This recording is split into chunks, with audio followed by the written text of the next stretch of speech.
നമ്മൾ നോക്കുന്നത് 2026 ജാനുവരിയിലെ important current affair ആണ്. സമുദ്ര ജീവവൈവിധ്യം സംരക്ഷിക്കാൻ രൂപീകരിച്ച പുതിയ അന്താരാഷ്ട്ര കരാറാണ് BBNJ ട്രീറ്റി. 2026 ഇന്ത്യൻ ആർമി എന്ത് വർഷമായി പ്രഖ്യാപിച്ചു? Indian army the year of networking and data centricity. ദേശീയ യുവജന ദിനം ആരുടെ ജന്മദിനവുമായി ബന്ധപ്പെട്ടതാണ്? Swami Vivekanandan. 2026 world economic forum എവിടെ നടന്നു? വേൾഡ് എക്കണോമിക് ഫോറം ദാവോസ്, സ്വിറ്റ്സർലൻഡിലാണ്. 2026 ജനുവരി ISROയുടെ ഏത് മിഷനിലാണ് സാങ്കേതിക പ്രശ്നം റിപ്പോർട്ട് ചെയ്തത്? PSLV C-62 മിഷനിലാണ്. അപ്പോൾ 2026 ഇന്ത്യൻ ആർമി ഏത് വർഷമായി പ്രഖ്യാപിച്ചു? Indian army year of networking and data സെൻട്രിസിറ്റി.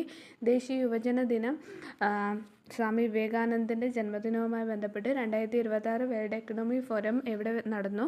ദാവോസിലാണ്. 2026 ISROയുടെ ഏത് PSLV മിഷനാണ് സാങ്കേതിക പ്രശ്നം റിപ്പോർട്ട് ചെയ്തത്? PSLV C-62 mission.